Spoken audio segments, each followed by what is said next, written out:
former colleague, and since then a Secretary of Labor and now a supervisor in Los Angeles County, for the least. The three of us. So thank you for being here. We're very excited about the turnout on the afternoon. Oh my goodness, a Monday afternoon. So many people concerned about the healthcare issue. This is a drumbeat across America that we have. Over 140 members participated in such events, whether it was a press conference, a town hall meeting, a roundtable discussion, whatever it was, to listen, to learn from our constituents, and to exchange ideas about how we can do so much better.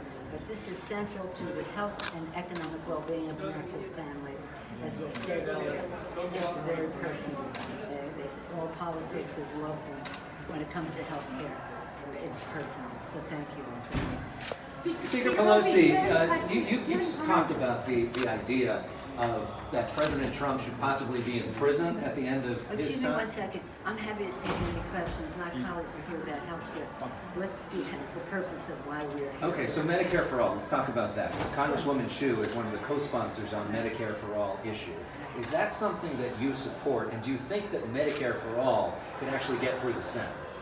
Well, Medicare for All is one of the ideas that is on the table. All of us agree that we should have health care for all Americans.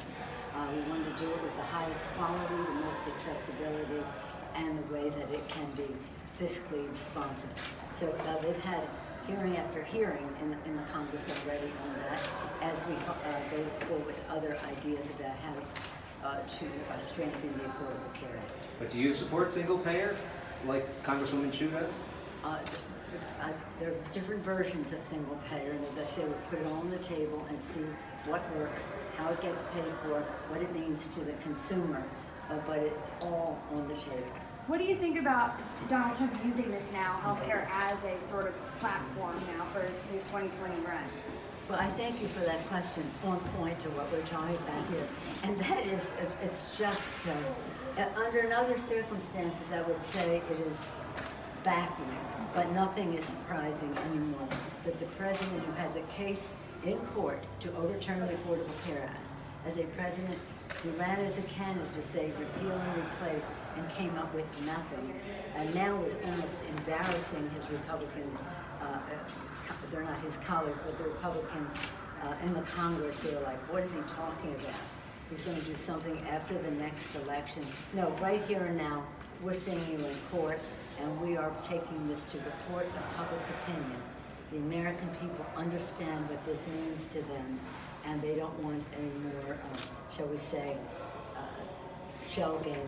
You'll see it later. Do you have anything you want to say about that? Well, I want to say that the response today was incredible. We had over 300 people come out to hear what was going on with regard to health care, and they are determined to make sure that we continue with the Affordable Care Act and that we shore it up, and that we are able to withstand the attacks from the Trump administration on the ACA, and not only that, that we can shore up the ACA so that even more people can be covered. And I'm so grateful that Speaker Pelosi came out, and in fact it is she who pushed that we have a town hall in every state of the union. We have 143 that is taking place in the United States that took place this weekend, and it is because people are so concerned about this, touches them so personally. Yes, and the other point of this is that the path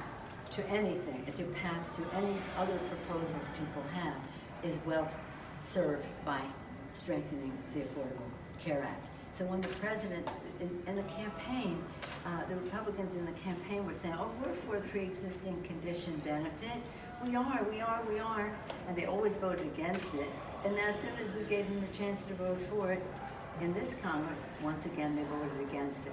So we have to make sure that without being fear-mongers, that we just make sure that people know the truth about what this means in their lives as we go forward. On the issue of the census... Excuse me, how about some other people first? Okay. Are there any specific way to reduce the health care costs? Yes, well, our main thrust is to be looking at reducing the cost of prescription drugs. And there's certain principles that all of our suggestions have in common. Negotiate, enabling the Secretary to negotiate for lower prices, having transparency so that people can see if there are increases, why they would be justified or not, to be talking about how we improve the financial situation of our seniors, because they use most of the expensive drugs, many of the expensive drugs. So we have proposals which take the most expensive drugs, subject them to the most scrutiny so that we can lower the cost, because it is shameful. It is shameful. And that is the biggest way to reduce the cost of healthcare, is by reducing the cost of prescription drugs. Another thing that happened this weekend was a national day of action related to impeachment and some work on impeachment. Well, we're on healthcare now, but we can come back to that, as I said to this gentleman. Anything on healthcare? On the prescription drug issue, you said to President Trump, mentioned that you're working with the president on that. He says he wants to do that. Do you think that could actually happen in the next year and a half? Well, I would hope so. I have to trust, give him the benefit of the doubt, if there is any doubt, but he has said two things. We in our campaign had three items for the people. Lower the cost of health care by lowering the cost of prescription drugs and preserving the pre-existing condition benefit. 2, increase paycheck, lower health care, bigger paychecks by building the infrastructure of America in a green way for the future. And 3, cleaner government by reducing the role of big, dark, special interest money in politics, so people have confidence that their voice will be heard and not just blanked out by big, dark money. So on the first, I have no hope that the president will support cleaner government. But in the first two, when it comes to lowering prescription drug costs, he says he wants to do that. Building infrastructure, he says he wants to do that, although he doesn't seem to want to come up with a way to pay for it. But we still are hopeful in our conversations with the White House, with the administration, I won't say the White House, with the administration, that there is a path that we could get this done. Excuse me, is there a breakable percentage? How much are we going to lower the cost? A breakable percentage, like 50? How much percentage? Well, it just depends on the cost of the drug. It just But depends on that the cost of the so many drugs. In general, do we have? Well, there have been 250 drugs that we want to address as soon as possible. What category?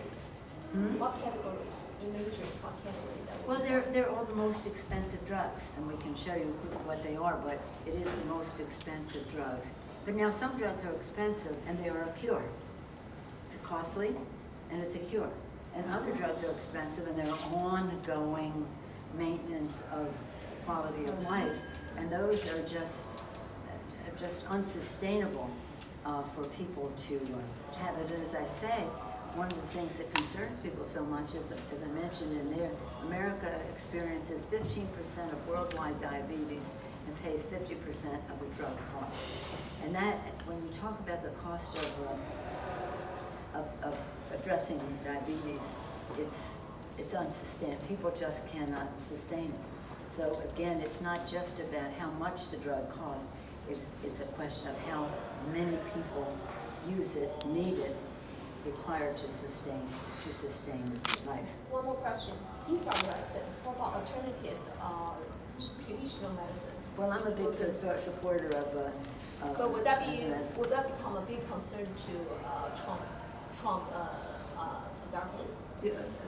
I can't answer for the Trump administration. Can we influence that? Because that really can reduce. Well, I've been, again, in California, I've been in Congress for 30 years. I've always supported having Eastern medicine be covered, be recognized, be covered in the rest. I can't answer for the Trump administration. Just a point on this, though, there is a growing movement to have acupuncture be provided as one alternative, and in fact I have the Acupuncture for Our Heroes Act, which would allow for its use amongst veterans and help to reduce pain as well as their PTSD and other kind of chronic conditions. So that is one way in which we can reduce healthcare costs, I believe. Will they also be promoting the herb medicine? Yeah, of course that would be part of it, because that is part of it. Thank Well, you. one of the things that the Affordable Care Act tried to do was have a holistic approach to everything. It was about prevention, it's about nutrition, it was about wellness. And even when we're addressing the opioid epidemic, it's not just about drugs, it's about other therapies that could be useful.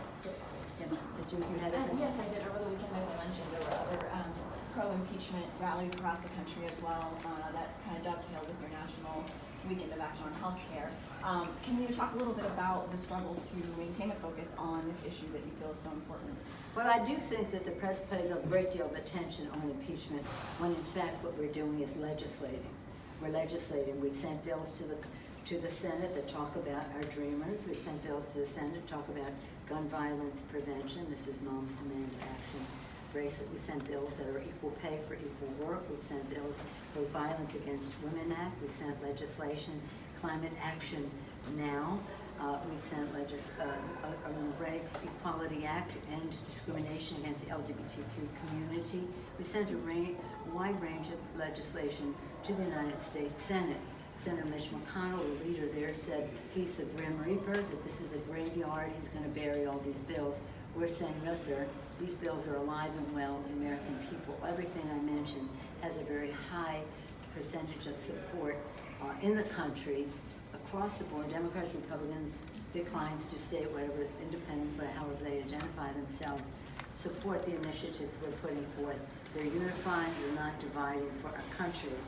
And so we would hope that there could be more attention paid on that, because the more the public knows, the more likely the Senate is to act upon them.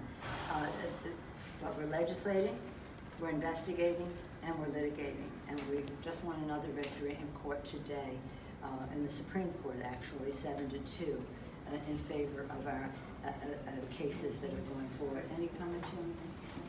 Well, Speaker Pelosi has led us in a very ambitious agenda to show the people what we stand for. And as a result, we've had the most productive 100 days since she's become Speaker. And that's what we want the people to focus on. While at the same time we investigate. And in fact, we've got several court decisions that will allow us to see the Mueller documents and to see the Trump accounting and the Deutsche Bank financial records. These are going to give us the information that we need to make a determination about what to do in the future, but also this is important information to share with the American public. Do you think the president, though, that the Department of Justice should open a criminal investigation on the president once he's out of office?